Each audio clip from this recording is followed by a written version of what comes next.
আচ্ছা, তাহলে তোমার পরিচয়টা দাও আগে।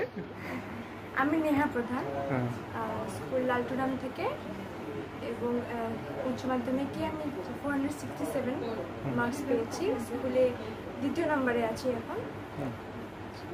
আচ্ছা, এবার তোমার টোটাল কত বললে? 467। আচ্ছা আচ্ছা। এবার স্কুলের পাশাপাশি কাদের কাছ থেকে হেল্প পাইছো তুমি? বাবা মা থেকে অবশ্যই, এবং টিউশন টিচার থেকে অনেক বেশি। তারা অনেক সহযোগিতা করেছে, মনোবল জাগিয়েছে, এবং হ্যাঁ, আমি নিজেও কষ্ট করেছি। আচ্ছা, আর এরপর তোমার হাইয়েস্ট স্কোর, মানে হাইয়েস্ট মার্কস কোন সাবজেক্টে পেয়েছো? ফিলোসফি 99। ফিলোসফি। এরপর তুমি কি নিয়ে পড়তে চাও? ইংলিশ। ইংলিশে তোমার হাইয়েস্ট মার্কস 97। আচ্ছা, ইংরেজি নিয়ে পড়াশোনা করতে চাও। ভবিষ্যতে কি হতে চাও?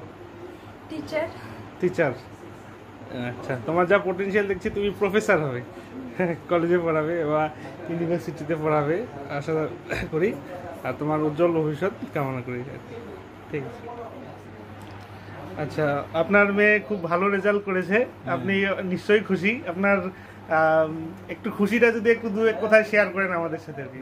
আমার মেয়েটা আরও ভালো রেজাল্টের আশা করেছিলাম, কিন্তু আমি হঠাৎ অসুস্থ হয়ে পড়ি, এই কারণে হয়তো কিছুটা পিছিয়ে পড়ছে। তবুও আমি খুশি, পর্যন্ত খুশি, আমার পরিবারের সবাই খুশি। আচ্ছা, মেয়ের এই সাফল্যে আপনারা সবাই খুশি, তাই তো? হ্যাঁ। মেয়ে কি নিয়ে পড়তে চায়, কি হতে চায়, ও কি চাচ্ছেন আপনারা? ওর তো ইচ্ছে ইংলিশ নিয়ে পড়ার। আচ্ছা, প্রথমত কলেজ হিসাবে এভিএন ছেলে আচ্ছা এভিএন ছেলে পড়ার জন্য ইচ্ছা প্রকাশ করছে। ঠিক আছে, আপনার সুস্থতা এবং ওনার উজ্জ্বল ভবিষ্যৎ কামনা করি। ভালো থাকবেন।